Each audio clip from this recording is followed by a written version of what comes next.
Welcome everyone. Welcome to another episode of well talk by వివేకం. So latest గా budget చూసాము. చాలా మంది ఇన్వెస్టర్స్ అది చూసి అది గుడ్డా బ్యాడా ఒక ఒపీనియన్ ఫామ్ చేయడం, అనలిస్టులు కూడా చాలా వరకు కైండ్ ఆఫ్ ఒపీనియన్స్ ఫామ్ చేస్తా ఉన్నారు.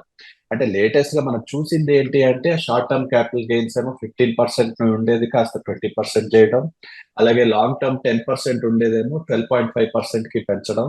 బట్ ఒకే ఆస్పెక్ట్ లో అటుపక్క చూస్తే స్పెక్యులేటర్స్ కి కైండ్ ఆఫ్ ట్రేడర్స్ కి ఏమో ఆప్షన్స్ లో చేసే వాళ్ళకి సెక్యూరిటీ ట్రాన్సాక్షన్ ట్యాక్స్ కూడా పెంచడం.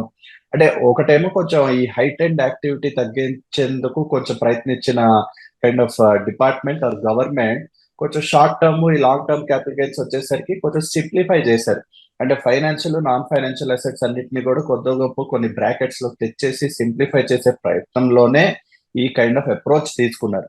బట్ యాజ్ ఎ ఇన్వెస్టర్ మనం కూడా ఇన్వెస్టర్స్ కాబట్టి మోస్ట్ ఇంపార్టెంట్ గా మనకి ఎలా ఇంపాక్ట్ అయింది, దీన్ని బట్టి ఎలాంటి అనాలిసిస్ ఫామ్ చేయాలో ఒకసారి ప్రసాద్ గారిని అడిగి తెలుసుకుందాం. ఖచ్చితంగా యశ్వంత్, ఇప్పుడు బడ్జెట్లో ఉన్నాక కొద్దిగా గొప్ప చేంజెస్ రాక తప్పదు. ఏ ఫైనాన్స్ మినిస్టర్ అయినా కొద్దిగా గొప్ప ట్యాక్స్ రేట్లు ట్వీక్ చేస్తూనే ఉంటారు, కొద్ది పాలసీస్లో కూడా డైరెక్షన్ మారుస్తూనే ఉంటారు. ఈ బడ్జెట్ మూలంగా ఇన్వెస్టర్కి వచ్చిన ప్రమాదం ఏమైనా ఉందా అంటే రెండు రకాలుగా చెప్పాలి. ఒకటి, వీళ్ళకి ఏమన్నా పన్నులు పెరిగాయా, ఒకటి లెక్క. రెండవది, ఆ పన్నులు పెరిగేది ఇండివిజువల్గా ఉండే ఇన్కమ్ మీద పెరిగిందా లేకపోతే క్యాపిటల్ మార్కెట్ ట్రాన్సాక్షన్స్ మీద పెరిగిందా అనేది చూద్దాం. దాంతోపాటు ఇంకోటి చూడవలసింది ఏంటి, ఈ బడ్జెట్ మూలంగా ఎకానమీకి ఏమైనా దెబ్బ తగులుతుందా, అందువల్ల ట్యాక్స్ సంగతి దేవుడు ఎరుగు, కనీసం లాభాలు వచ్చే అవకాశాలు కూడా మాయమైపోతాయని భయపడాలి. మొట్టమొదట రెండవ విషయానికి చూసినట్లయితే, ఈ బడ్జెట్ అనేది ఇన్ఫ్రాస్ట్రక్చర్ మీద పెద్ద పుష్ ఇవ్వటం. ఇండియాలో కన్జంప్షన్ స్టోరీ దాదాపుగా 65% ఆఫ్ ద జీడిపి ఎప్పుడు కూడా కన్జంప్షన్ మూలంగా ఇండియాలో వస్తుంటుంది. అందువల్ల కన్జంప్షన్ పెంచకపోతే ఆ గ్రోత్ ఇంజిన్ ఆగిపోయే అవకాశం ఉంటుంది. సో ఈ బడ్జెట్లో చేసింది ఏంటంటే రూరల్ ఎకానమీస్కి, ఎంప్లాయ్మెంట్ జనరేషన్కి ఎక్కువ పెద్దపీట వేయడంతో, ఇన్ఫ్రాస్ట్రక్చర్ కూడా వేయడంతో ఆ దిశగా మంచి చర్యలు చేపట్టినట్టు చెప్పాలి. అంటే మనకి రాబోయే రోజుల్లో లాభాలు సంపాదించుకోవడానికి అవకాశాలను ఏది కూడా కత్తెర వేయలేదు, కట్ చేయలేదు. అందువల్ల లాభాలు రావడానికి అవకాశం ఉంది కాబట్టి క్యాపిటల్ మార్కెట్లో ఇన్వెస్ట్మెంట్లు ఉంచుకోవాల్సిన అవసరం ఉంది. ఇప్పుడు మొదటి విషయానికి వద్దాం. అంటే ట్రాన్సాక్షన్స్ మీద మనకి ఇన్కమ్ ట్యాక్స్లో కనుక చూసినట్లయితే పెద్దగా వచ్చిన వెసులుబాటు ఏమీ లేదు. ఒక 20,000 వరకు వెసులుబాటు వచ్చిందేమో కానీ ఎంప్లాయీస్కి అంతకన్నా పెద్దగా రాలేదు. కానీ స్టాండర్డ్ డిడక్షన్ పెంచడం, క్యాపిటల్ గెయిన్స్ ఎగ్జంప్షన్ కూడా 1 lakh నుంచి 1,25,000 చేయటం, ఇలా కొన్ని చిన్న కంటి తుడుపు చర్యలు ఉన్నా కూడా దాని మూలంగా వచ్చే లాభాలతో క్యాపిటల్ మార్కెట్కి అడిషనల్గా బూస్ట్ వచ్చే అవకాశం అయితే లేదు. అట్ ద సేమ్ టైం నెగిటివ్గా చెప్పాలి అంటే 3 ఇంపాక్ట్లు పడినాయి. ఒకటి, స్పెక్యులేషన్ కానీ ట్రేడింగ్ చేసేవాళ్ళు ఉంటే వాళ్ళకి సెక్యూరిటీ ట్రాన్సాక్షన్ ట్యాక్స్ పెంచడం జరిగింది. అది కూడా 100% పెంచారు.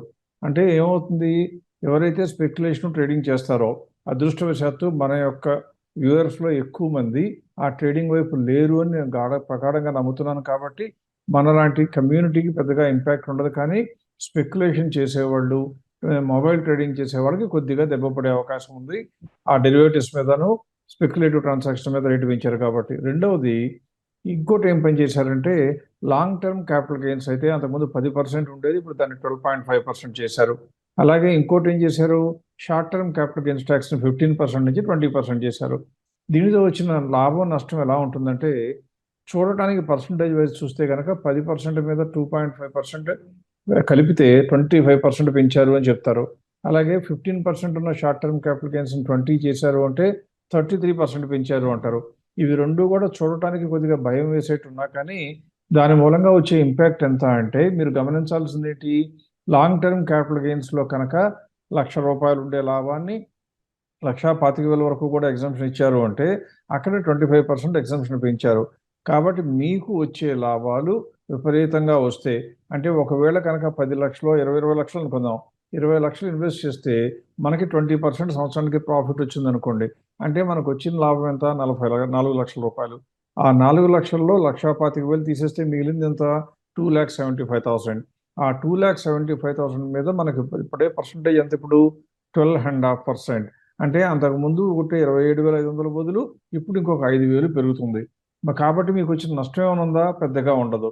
అందువల్ల మోడరేట్ ఇన్వెస్టర్స్ ఎవరికి కూడా లాంగ్ టర్మ్ క్యాపిటల్ గెయిన్స్ మూలంగా వచ్చే నష్టం పెద్దగా ఉండదు అని చెప్పాలి. At the same time short term capital gains 15% నుంచి 20% పెంచారు అంటే అది కూడా 5% పెరిగింది. ఇందాక చెప్పిన ఎగ్జాంపుల్లోనే 4 లక్షలు షార్ట్ టర్మ్ క్యాపిటల్ గెయిన్స్ అనుకుంటే కూడా మనకి అంతకుముందు వేసే 15% చొప్పున 60,000 వేసే బదులుగా ఇప్పుడు 80,000 వేస్తారు. అంటే మనకి ఎంత ట్యాక్స్ పడుతుంది? 20,000 ఎక్కువ పడుతుంది. అది ఎక్కువ కాదా అంటే ఎక్కువే. కానీ మనకు వచ్చిన లాభంలో చూస్తే కనుక 20 లక్షల మీద మనకి కట్టిన 20,000 ఎక్స్ట్రా కట్టాము అంటే ఎంత? 1%తో సమానం. సో మనం దాని మూలంగా విపరీతంగా హైరాణ పడాలంటే పడనక్కర్లేదు. అలాగే మార్కెట్లో కూడా ఈ వాస్తవాన్ని గమనించారు కాబట్టి ది బ్రష్ ఇట్ అసైడ్, అంతా తీసి పక్కన పడేసి ఏమి కంగారు లేదని మార్కెట్ సజావుగా మళ్ళీ జరిగిపోతూ ఉంది. అందువల్ల బడ్జెట్లో వచ్చిన ట్యాక్స్ ప్రపోజల్స్ మూలంగా ఇన్వెస్టర్స్కి, ఇండివిజువల్స్కి పెద్దగా వచ్చింది లేదు, పోయింది లేదు అని మాత్రమే చెప్పవలసి ఉంటుంది. రైట్ అండి. సో అప్పుడు ఆల్రెడీ టచ్ చేశారు. కొంచెం ఈ ఎగ్జంప్షన్ ఇవ్వడము, స్టాండర్డ్ డిడక్షన్ కూడా 50,000ని 75,000 చేయటము. అలాగే టాక్స్ బ్రాకెట్స్ కూడా కొంచెం అంటే 7 లాక్స్ వరకు నిజంగా చెప్పాలంటే సాలరీడ్ ఎంప్లాయీ ట్యాక్స్ చెల్లించాల్సిన అవసరం లేకుండా చేయటమే కాకుండా ఇవన్నీ చేస్తే కొంచెం ఆ లిటిల్ బిట్ వచ్చినా కూడా అది ఏం చేసిద్దంటే మన డిస్క్రిషనరీ స్పెండింగ్ అంటే అది మళ్ళీ మార్కెట్ లోకి మన కన్సంప్షన్ రూపంలోనే వచ్చేసిద్ది. ఎందుకంటే మనం యాజ్ ట్యాక్స్ పేయర్స్ అంటే ఈవెన్ ఇన్కమ్ అర్నర్స్ మనకు కాస్త డబ్బులు వచ్చినాయంటే మన కన్సంప్షన్ కి వాడుకుంటాం కాబట్టి సో ఈ ఫోకస్ అదే కాకుండా అంటే మీరు చెప్పారు already service sector, job creation, skilling మీద చాలా పెద్ద ఫోకస్ పెట్టుంది ఈ పర్టికులర్ బడ్జెట్. అట్లీస్ట్ ఈ అన్ని తీసుకుని ఇన్వెస్టర్ పరంగా చూస్తేనేమో మెయిన్ క్వశ్చన్ ఇస్ ఏదైనా పర్టికులర్ సెట్ ఆఫ్ ఇండస్ట్రీస్ కొంచెం ఎక్కువ బెనిఫిట్ అయ్యి ఇంకో సెట్ ఆఫ్ ఇండస్ట్రీస్ కొంచెం సఫర్ అయ్యే అవకాశం ఉన్నాయా, అటువంటి వైపు నుంచి దూరం ఉండటం కరెక్టా అని అనాలిసిస్ చేసే ప్రయత్నం చేస్తారు. So at this time anything that we know that we can understand అంటే ఎటువంటి ఇండస్ట్రీస్ వైపు చూడొచ్చు అంటారంటే ఈ కైండ్ ఆఫ్ రీసెంట్ డెవలప్మెంట్స్ నుంచి? అంటే ఇప్పుడు ఇండియాలో ఉన్నటువంటి స్టాక్ మార్కెట్లో ఇండస్ట్రీలే కనుక చూస్తే దాదాపుగా 100 కన్నా ఎక్కువ కేటగిరీస్ ఉంటాయి. ఎప్పుడు కూడా ఇండస్ట్రీ అనే క్లాసిఫికేషను కొద్దిగా గొప్ప ట్యాగ్ ఇవ్వాలి అంటే మనం చూడవలసింది ఏంటంటే 1000 కోట్ల కన్నా మార్కెట్ క్యాప్ ఎక్కువ ఉన్న కంపెనీలు కనీసం 3, 5 ఉంటే కనుక దాని ఇండస్ట్రీ అంటే బాగుంటుంది. అంతేకాని ఏదో ఒక్క కంపెనీ కనుక వేస్ట్ ప్రాసెసింగ్ చేసే కంపెనీ ఉండి దానికి ఒక ఇండస్ట్రీ లాగా చెప్పండి అంటాం అనేది భావ్యం కాదు. అది కంపెనీ వైజ్గా అనాలిసిస్. కాబట్టి ఇవాళ నేను ఏం చేస్తానంటే అన్నీ కవర్ చేయలేకపోయినా ఒక 3, 4 బ్రీఫ్గా కవర్ చేస్తూ వెళ్ళిపోతాను. ఇందులో ఒక ఇండస్ట్రీ గురించి చెప్పేటప్పుడు ఎందుకు అందులో కొనుక్కోవటం అవసరం లేదో కూడా చెప్పి మిగతా వాటిలో కొద్దిగా ఎందుకు పెరిగినాయో, ఎంతవరకు అవకాశాలు ఉంటాయో చెప్పే ప్రయత్నం ఫాస్ట్గా చేయడానికి ట్రై చేస్తాను. మొట్టమొదటి డిఫెన్స్ సెక్టరే తీసుకుంటే ఇప్పటి వరకు డిఫెన్స్, రైల్వేస్ గురించి మనం చాలాసార్లు చెప్పాం, బాగా పెరిగిపోయింది అనుకుని కూడా చెప్పాం. అది నిజమో కాదో అని ఎక్కువ మంది సంశయిస్తూ ఇంకా కొనుక్కోవడం, కొద్దిగా తగ్గంగానే ఇంకా కొనుక్కోవడం చేస్తూ వచ్చారు. ఇహ నుంచైనా దయచేసి అది ఆపవలసిన అవసరం ఉంటుంది అని చెప్పడానికి వీలుగా ఇప్పుడు మీరు స్క్రీన్ మీద ఉన్న గ్రాఫ్నే కనుక చూసినట్లయితే ఈ బడ్జెట్ రాకముందే బాగా పెరిగిన ఈ ఇండస్ట్రీ బడ్జెట్ వచ్చిన దగ్గర నుంచి కూడా చూస్తే పడిపోవటం. అంటే ఎంతవరకు పడిపోయింది? దాదాపుగా గట్టిగానే కరెక్షన్ వచ్చింది. ఫర్ ఎగ్జాంపుల్ అందులో ఉన్న హైయెస్ట్ మార్కెట్ క్యాప్ ఎంతైందో చూస్తే 11.7 crores కూడా టచ్ అయింది. మనం ఈ ఇండస్ట్రీకి ఉన్న కంపెనీలన్నీ దాదాపుగా 14 కంపెనీలు మనం చెప్పిన కేటగిరీలో ఉంటే వాటన్నిటికీ కలిపి మనం ఎక్స్పెక్ట్ చేసే మార్కెట్ క్యాప్ ఏమో 11,51,000 ఉంటే అది ఆల్రెడీ 1170కి వెళ్ళిపోయింది. అంటే ఓవర్ ప్రైస్ అయిపోయింది. సో ఇండస్ట్రీ పరంగా పెద్దగా స్టీమ్ లేదు అని. అందువల్ల అదంతా కరెక్ట్ అవడంతో ఏమొచ్చింది ఇప్పుడు మళ్ళీ 11.79% ఉంది. సో మీరు ఎప్పుడైనా ఏదైనా కంపెనీ కొనుక్కోవాలి అనుకుంటే ఇండస్ట్రీల గురించి చూడాలి అంటే అందులో కనీసం ఇండస్ట్రీ లెవెల్లో 20% కన్నా ఎక్కువ ఉంటే ఆ ఇండస్ట్రీ వైపు చూడటానికి అలవాటు చేసుకోవడం మంచిది. అంతేకాని ఏ కంపెనీనో ఒక కంపెనీ పట్టుకునే దాని ప్రకారం మొత్తం ఆశలు అల్లుకోవటం మంచి పని కాదు. ఇది డిఫెన్స్ సెక్టర్ గురించి. ఇప్పుడు నేను ఏం చేస్తానంటే డిఫెన్స్ అనేది ఇక కొనకూడదు దాదాపుగా మనం చెప్తున్నాం కాబట్టి నెక్స్ట్ ఉన్న బెస్ట్ ఇండస్ట్రీ ఏంటని చూడబోతే బెస్ట్ ఇండస్ట్రీ అని చెప్పే కన్నా బడ్జెట్ వచ్చిన తర్వాత విపరీతమైన ఆశలు పెంచుకున్న ఇండస్ట్రీ ఏంటా అని చూస్తే ఒకటి డైమండ్ కటింగ్. ఎందుకంటే మోడీ గారు గుజరాత్ నుంచి వచ్చినటువంటి వ్యక్తి. ఆ గుజరాత్ అనేది డైమండ్ కటింగ్కి, గోల్డ్ జ్యువెలరీకి వీటన్నిటికీ ఫేమస్ కాబట్టి ఎక్కువ సార్లు దానికి ఫెసిలిటీస్ కొద్దిగా గొప్ప రిలాక్సేషన్స్ ఇస్తారు. ఇప్పుడు గోల్డ్ మీద కస్టమ్స్ డ్యూటీ తగ్గించడం, అలాగే డైమండ్ కటింగ్కి సంబంధించినవి కూడా చిన్న చిన్న ఇవ్వటం, క్లస్టర్స్ కడతానంటాం, డార్మెటరీస్ కడతానంటాం, అంటే అందులో ఉండే వర్క్ ఫోర్స్కి హెల్ప్ చేస్తానంటంతో సడన్గా డైమండ్ ఇండస్ట్రీ మీద ఫోకస్ పెరిగింది. ఇప్పుడు మీరు స్క్రీన్ మీద ఉన్నటువంటి ఫోకసే కనుక చూసినట్లయితే ఆ బడ్జెట్లో రాగానే వెంటనే విపరీతంగా పెరిగిపోయింది diamond industry, diamond and jewellery, diamond cutting and jewellery. ఇప్పుడు మీకు అనుమానం రావచ్చు, ఆల్రెడీ పెరిగిపోయింది కదా ఇంకా అనవసరమానా అనుకుంటారేమో. ఇప్పుడు మీరు చూడవలసింది ఏంటంటే ఎక్స్పెక్టెడ్ మార్కెట్ క్యాప్ చూస్తే దీనికి 5,03,000 కోట్లు ఉంటే దాని కరెంట్ మార్కెట్ క్యాపిటల్ ఎంత ఉంది? ఇప్పుడు పెరిగిన తర్వాత కూడా 3,93,000 crores ఉంది. అంటే మీరు ఏమర్థం చేసుకోవాలి? ఇందులో ఇంకా లాస్ట్లో రైట్ హ్యాండ్ సైడ్ చూపించినట్టుగా 27% వరకు స్కోప్ ఉంది. సో మీరు కనుక మీలో ఎవరైనా మాకు తెలివితేటలు ఉన్నాయి, ఇండస్ట్రీని పట్టుకుని ఇండస్ట్రీలో ఉన్న కంపెనీలు చూసుకుని కొనుక్కోవడానికి ప్రయత్నం చేద్దాము అనుకుంటే ఈ ఇండస్ట్రీ వైపు కూడా కొద్దిగా చూడటానికి అవకాశం ఉంది. ఆ తర్వాత అలాగే ఇంకొకటి ఇండస్ట్రీ చూస్తే డిస్టిలరీ ఇండస్ట్రీస్, అంటే లిక్కర్ మేకింగ్ కంపెనీస్. ఇక్కడ మీకు గ్రాఫ్లో చూస్తున్నట్లయితే విపరీతంగా పెరిగాయి ఏది బడ్జెట్ వచ్చిన దగ్గర నుంచి. అంటే అర్థం ఏంటి, డిస్టిలరీస్కి ఏదైనా ఆయాచిత వరాలు అంటే డైమండ్ కటింగ్ వచ్చినట్టుగా కస్టమ్స్ డ్యూటీ తగ్గించినట్టుగా ఏదైనా ఫెసిలిటీ ఇచ్చారా అని ఆలోచిస్తే ఫెసిలిటీ ఇవ్వబడింది ఇండైరెక్ట్గా. ఎలా అంటే ఇప్పుడు వరకు న్యూట్రల్ ఆల్కహాల్ అనేది ఒకవేళ కనుక ఆల్కహాల్లో కలుపుతున్నట్లయితే దాని మీద కూడా సెంట్రల్ వాళ్ళు ట్యాక్స్ వేసేవాళ్ళు. ఇప్పుడు ఏం చెప్పిందంటే గవర్నమెంట్ దానిపైన ట్యాక్స్ వేయము అన్నారు. అంటే కాస్ట్ ఆఫ్ ప్రొడక్షన్ ఏమో తగ్గుతుంది, రిటైల్ ప్రైస్లు ఎప్పుడు కూడా ఫిక్స్ అయిపోయి ఉంటాయి కాబట్టి దాన్ని తగ్గించవలసిన అవసరం మ్యానుఫ్యాక్చరర్స్కి ఉండదు.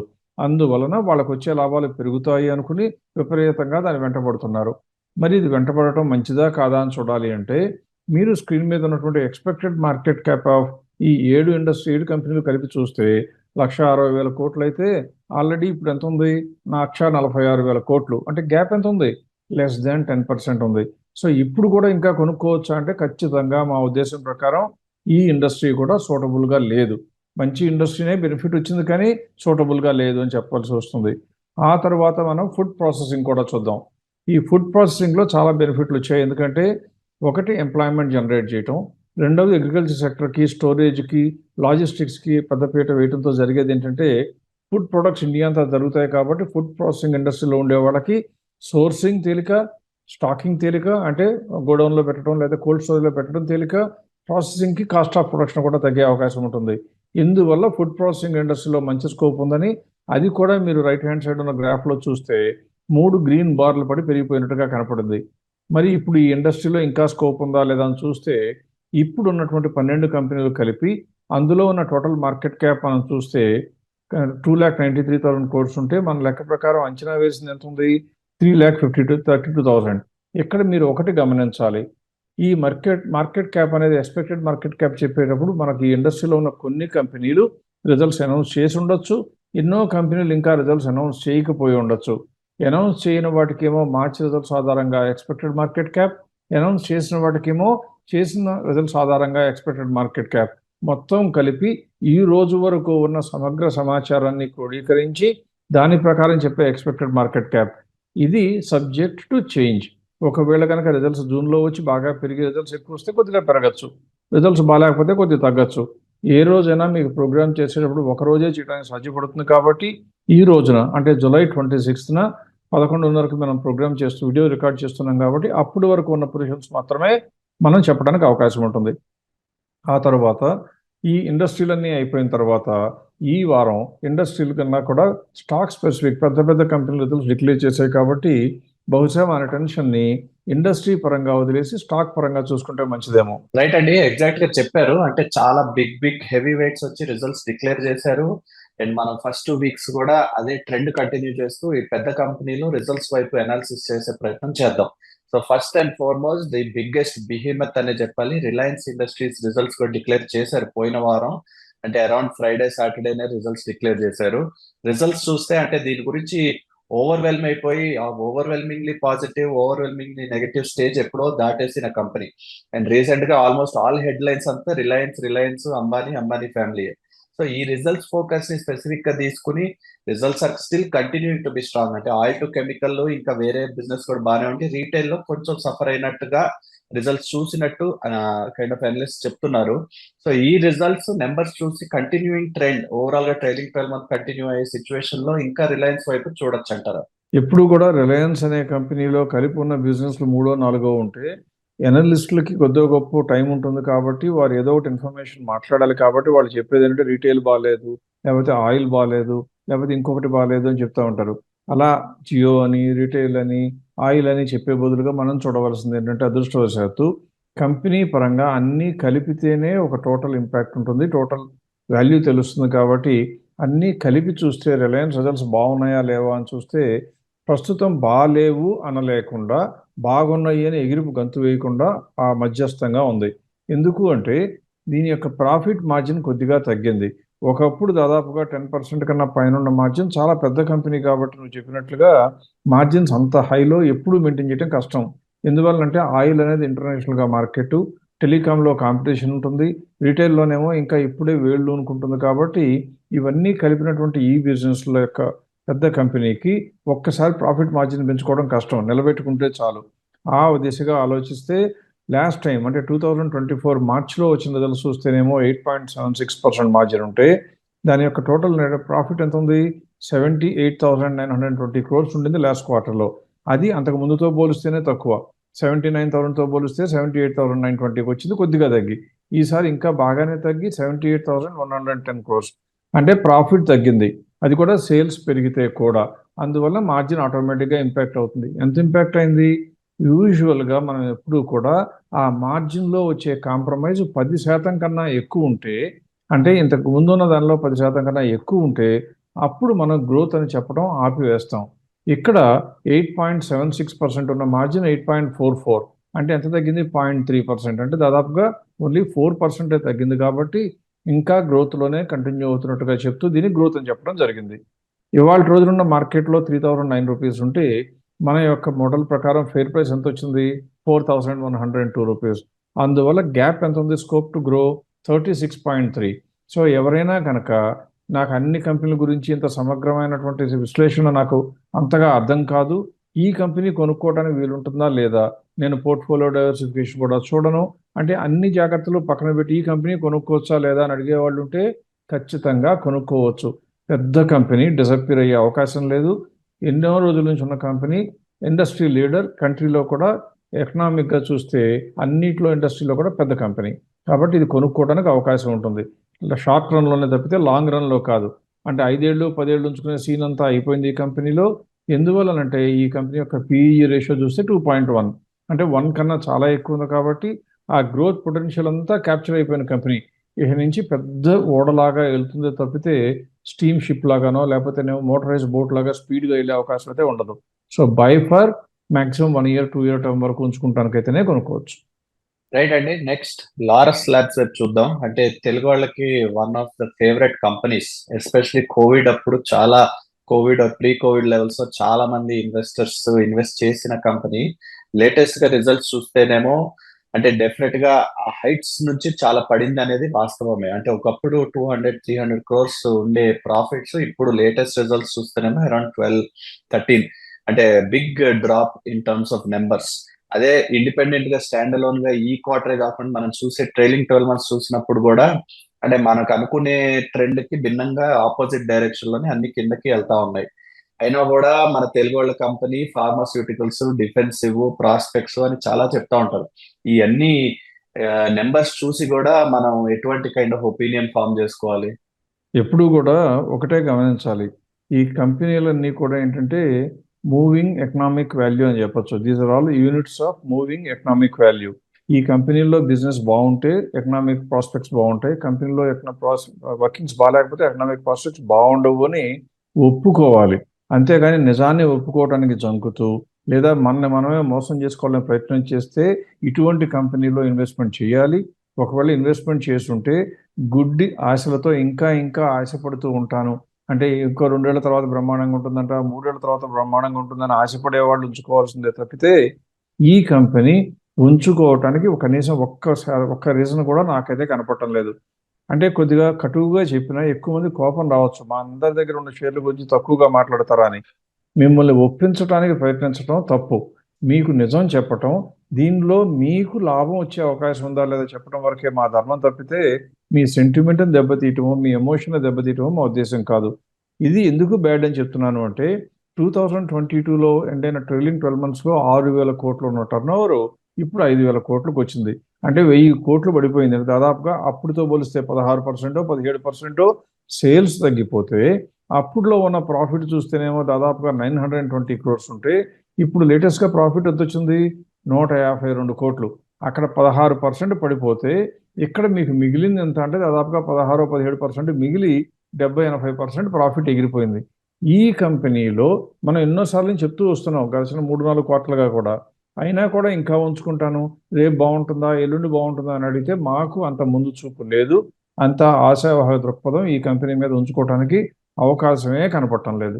కాబట్టి 451 మార్కెట్ ప్రైస్ ఉంటే ఇవాళ వచ్చిన రిజల్ట్స్ ప్రకారం చూస్తే మా అంచనా ప్రకారం 476 is the fair price. Gap ఎంత ఉందండి? 5%. అంటే 5% వస్తే ఒకవేళ మాలో ఎవరన్నా ఇన్వెస్టర్లు ఉంచుకున్నా వాళ్ళు అమ్మని చెప్తాం. అందువల్ల ఈ కంపెనీ ఉంచుకోవడానికి పనికిరాదు, కొనడానికి పనికిరాదు, ఏ రకంగా కూడా మన పోర్ట్ఫోలియోలో ఉండకూడని షేర్గా చెప్పాలి.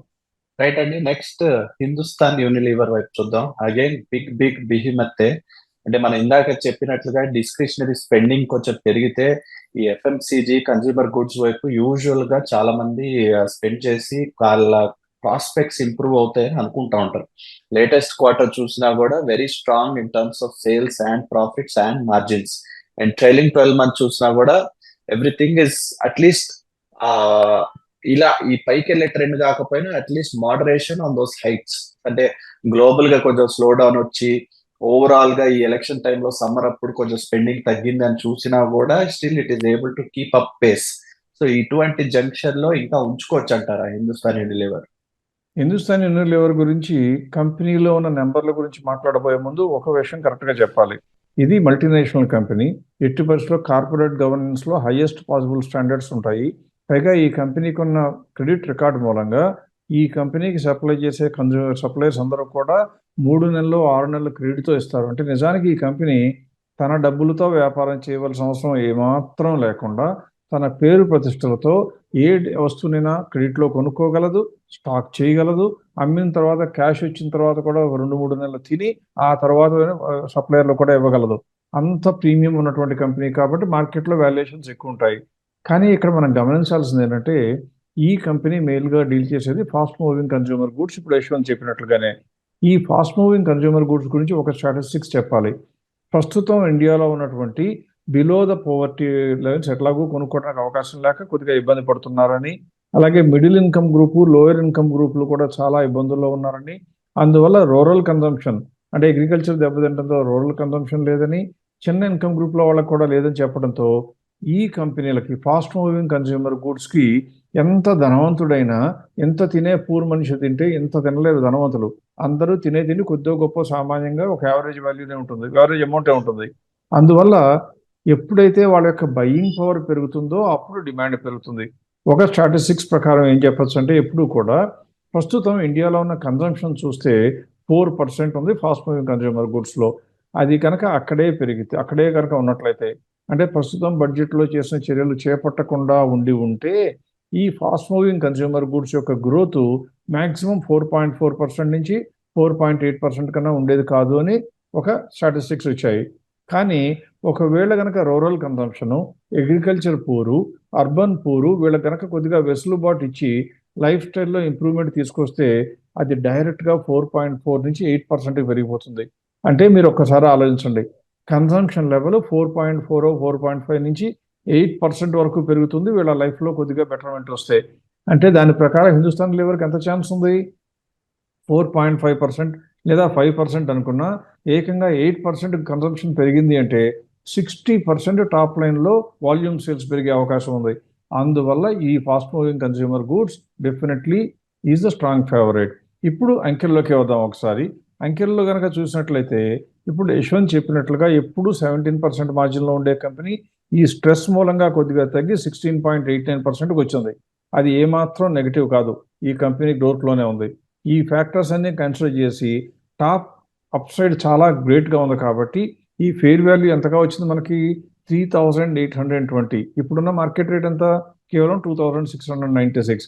అంటే 41% వరకు పెరగడానికి ఛాన్స్ ఉంది. సో ఖచ్చితంగా లాంగ్ టర్మ్ కోసం 3 ఏళ్ళు 4 ఏళ్ళు ఉంచుకుంటానంటే పనికొచ్చే షేర్ కాదు. ఎందుకంటే ఆల్రెడీ ఆ గ్రోత్ అంతా కూడా బిల్డింగ్ అయిపోయింది కాబట్టి. కానీ ఇప్పటి నుంచి మాత్రం 1 ఇయర్ పాటో లేకపోతే 6 months ఉంచుకుంటాను అంటే 100కి 100 రూపాయలు ప్రతి ఒక్క మనిషి సీరియస్గా కన్సిడర్ చేయవలసినటువంటి కంపెనీ, ప్రొవైడెడ్ మీ పోర్ట్ఫోలియోలో ఆల్రెడీ ఎఫ్ఎంసీజీ స్టాక్స్ లేకపోతే. అలా కాదు, నాకు అటువంటి కన్సిడరేషన్స్ వద్దు, ఈ స్టాక్ కొనుక్కోవాలా వద్దా అని కనుక ఆలోచిస్తే అటువంటి గుడ్డి నమ్మకం ఉండేవాడైతే ఈ స్టాక్ కూడా కొనుక్కోవచ్చు. కానీ మళ్ళీ చెప్తున్నాను, portfolio diversification is the key to success. మీకు కనుక ఒక కంపెనీలో ఆల్రెడీ ఈ సెక్టర్లో ఎక్స్పోజర్ ఉంటే ఈ కంపెనీ బాగుందనగానే ఈ కంపెనీనే కొంటాను, ఎక్స్పోజర్ పెరిగినా అనుకోవటం కొద్దిగా తెలివి తక్కువ పని. ఆ జాగ్రత్త తప్ప అన్ని రకాల కొనదగిన కంపెనీగా చెప్పాలి. రైట్ అండి. నెక్స్ట్ యాక్సిస్ బ్యాంక్ వైపు చూద్దాం. యాక్సిస్ బ్యాంక్ కూడా రిజల్ట్స్ డిక్లేర్ చేశారు. అంటే trailing 12 month data is still continuing to be very strong. అంటే పోయిన క్వార్టర్ కంటే సేల్స్ పెరిగినా కొంచెం ప్రాఫిట్ కాంట్రాక్షన్ అంటే మార్జిన్ కాంట్రాక్షన్ ఈ లేటెస్ట్ క్వార్టర్ లో చూసున్నాం. ఒక పక్క రిజల్ట్స్ ఇంకేమో స్ట్రాంగ్ గానే ఉన్నాయనే చెప్పాలి. కానీ ప్రైస్ ఏమో అరౌండ్ 9 to 10% కరెక్ట్ అయి ఉంది రీసెంట్ పాస్ట్ లో. అది ఎక్కువ వరకు ఎందుకు అంటే కూడా ఆ క్రెడిట్ టు డిపాజిట్ రేషియో ఈ పలానా బ్యాంక్ ది 92-93% రేంజ్. అంటే వాళ్ళ range of ratio of credit ఇచ్చే అప్పులకి ఉన్న డిపాజిట్ కి రేషియో ఎంత అని చూస్తే 93% ఉంది. అంటే వాళ్ళు ఇంకా క్రెడిట్ ఇవ్వాలి అంటే ఇంకొన్ని డిపాజిట్స్ అయినా సేకరించాలి, లేకపోతే ఆ క్రెడిట్ బుక్ నైనా ఆ లోన్ బుక్ కొంత పోర్షన్ అయినా వేరే వాళ్ళకి ఇవ్వాల్సిన అవసరం ఉంది. సో ఈ అన్ని చూసి మేబీ మార్కెట్ రియాక్ట్ అయిందో లేకపోతే ఎందుకు రియాక్ట్ అయిందో అంటే డైరెక్ట్ గా అట్రిబ్యూట్ చేయలేం. కానీ ఓవరాల్ గా చూస్తేనేమో ఇంకా continue to be very stable. So మనం బ్యాంకింగ్ గురించి బాగా చెప్తా ఉంటాం, ఫ్యాక్టర్స్ కూడా చూస్తున్నాం లాస్ట్ ఫ్యూ వీడియోస్ లో. ఇంకా యాక్సిస్ బ్యాంక్ ని ఏదన్నా కొంచెం జాగ్రత్తగా పెట్టాలంటారా? ఏమాత్రం అవసరం లేని కంపెనీ. నిజంగా ఇప్పుడు నువ్వు చెప్పిన స్టాటిస్టిక్స్ అని చాలా చక్కగా చెప్పావు. అంటే ఎప్పుడైతే క్రెడిట్ టు డిపాజిట్ రేషియో ఎక్కువ ఉందని చెప్పావో దానికి అర్థం ఏంటంటే ఈ కంపెనీ ఈజ్ వర్కింగ్ ఎట్ దాదాపుగా 100% కెపాసిటీ. అంటే ప్రొడక్షన్తో కనుక పోల్చి చూస్తే సిమిలర్గా మాట్లాడేయాలంటే బ్రహ్మాండంగా పెర్ఫామ్ చేస్తున్నది. ఈ కంపెనీకి ఇప్పుడు కావాల్సింది ఈ బ్యాంక్ స్టాక్కి ముందు బ్యాంక్ స్టాక్లో యాక్సిస్ బ్యాంక్ గురించి మాట్లాడబోయే ముందు బ్యాంకింగ్ సెక్టర్ మొత్తం కనుక చూస్తే ఇప్పటికి కూడా టోటల్గా ఉన్న బ్యాంకింగ్ సెక్టర్లో చూస్తే 27% అప్సైడ్ కనపడుతుంది. 27%. అందువల్ల బ్యాంకింగ్ స్టాక్స్ ఫ్యూచర్ బాగుంటుందా అంటే రాబోయే రోజుల్లో బాగుంటుంది. ఇకపోతే నెక్స్ట్ ఐటమ్కి వచ్చేసి నువ్వు చెప్పినట్లుగా క్రెడిట్ ఎక్స్పాన్షన్ టాప్ లైన్ పెరగడానికి అవకాశం లేని కంపెనీ లాగా కనపడుతోంది. ఇక్కడే మనం అందరం గమనించాల్సింది ఏంటంటే ఎప్పుడు కూడా ఇండియాలో ఉన్నటువంటి డెట్ చూస్తే ఇప్పుడు హౌస్ హోల్డ్ డెట్సే కనుక చూస్తే 40% ఇండియాలో ఉంటే అమెరికాలో 75% ఉంది. ఇది house hold det of the GDP. 40% of GDP ఇండియాలో ఉంటే 75% అమెరికాలో ఉంది. మనం కూడా ఎకనామిక్గా పెరుగుతూ వస్తున్నాం కాబట్టి మనం 75%కి వెళ్ళిపోయినా 50%కి చేరొచ్చు అనుకుంటే కూడా ఇంకా అప్సైడ్ ఎంత ఉంది? 25%కి క్రెడిట్కి డిమాండ్ ఉంది. అంటే అప్పు కోసం డిమాండ్ ఇండియాలో ఉండి తీరుతుంది. ఇలా మంచి కంపెనీ అయి ఉండి ఎన్పిఎస్ని కంట్రోల్ చేసుకుని దాదాపుగా 92-93% of the credit to deposit రేషియోలో ఉన్న ఈ కంపెనీ ఇంకా లోన్ ఇవ్వగలిగిన వ్యక్తుల్ని పట్టుకోలేదంటే పట్టుకోగలదు. వీళ్ళు చేయవలసిందల్లా ఏంటి? ఆ బ్యాలెన్స్ షీట్లో ఉన్న అసెట్స్లో ఉన్నటువంటి ప్రజలకు ఇచ్చిన లోన్లు పోర్ట్ఫోలియోని ఒకవేళ కనుక వీళ్ళు 14%కో 13%కో ఇచ్చుంటే ఆ మొత్తాన్ని కూడా ఒక గ్రూప్ కింద చేసి మొత్తానికి కాకపోయినా కొంత పోర్షన్ని పూల్గా చేసుకుని బయట మనం అలాంటి డిపాజిటర్స్కి మామూలుగా మనం సేవింగ్స్లో డిపాజిట్ చేస్తే 6% 7% ఇస్తారు కదా, సేవింగ్స్ కదా సారీ ఫిక్స్డ్ డిపాజిట్లో. ఇలాంటి వారికి మీకు 9% వరకు వడ్డీ ఇచ్చే లోన్లన్నీ కలిపిస్తాను, మీరు 1000 కోట్లు ఇవ్వండి మీకు 2000 కోట్ల లోన్లు మీకు ట్రాన్స్ఫర్ చేస్తాను అంటే మనం అందరం ఎగిరి గంతేస్తాం. అంటే అర్థం ఏంటి? కొద్దిగా ఇన్నోవేటివ్గా ఆలోచించగలిగితే వీళ్ళకి కనుక రెగ్యులేటర్స్ దగ్గర నుంచి పర్మిషన్ వచ్చినట్లయితే 100కి 100 రూపాయలు వీళ్ళ లోన్లో ఉన్నటువంటి లోన్స్ని కొంత ట్రాన్స్ఫర్ చేసి క్యాష్ని ఫ్రీ చేసుకోవచ్చు. అప్పుడు బ్యాలెన్స్ షీట్ ఏమవుతుంది? వీళ్ళ దగ్గర ఉన్న డిపాజిట్స్ అలాగే ఉంటాయి, లోన్లు మాత్రం తగ్గిపోతాయి. ఎందువల్ల? లోన్స్ ఆల్రెడీ బయట వాళ్ళకి ఇచ్చేసి క్యాష్ తెచ్చారు కాబట్టి. అంటే దాన్ని మళ్ళీ 14%కి ఇంట్రెస్ట్కి ఇవ్వచ్చు. అందువల్ల ఇన్నోవేటివ్ థింకింగ్ చేసే కెపాసిటీ లేదా ఉంది. కానీ వాళ్ళకి కావాల్సిన ఏంటి? రెగ్యులేటరీగా పర్మిషన్ రావాలి. పర్మిషన్ రావడానికి అవకాశం ఉందా లేదా అని చూస్తే ఆర్బీఐ చాలా యాక్టివ్గా ప్రైవేట్ డెట్ మార్కెట్ ఇండియాలో పెంచడానికి ప్రయత్నిస్తున్న ఈ రోజుల్లో ఈ బ్యాంకుల దగ్గర నుంచి యాక్సిస్ కానీ హెచ్డిఎఫ్సి కానీ ఐసిఐసిఐ కానీ కనుక ఇలాంటి ప్రపోజల్ తీసుకెళ్ళిపోతే ఒప్పుకోవటానికి అవకాశాలు ఎక్కువ. దానివల్ల 2 లాభాలు. ఒకటి, ఈ బ్యాంక్ మనీ రిలీజ్ అవుతుంది, ఇంకా కొత్త లోన్లు వస్తాయి, బిజినెస్లో ఉపయోగపడతాయి. మనలాంటి డిపాజిటర్స్కి బ్యాంకులో డబ్బులు పెట్టుకునే వాళ్ళకి డెట్ మార్కెట్లో కూడా పార్టిసిపేట్ చేస్తూ 9-10% వరకు సంపాదించే అవకాశం మనకి పెరుగుతుంది.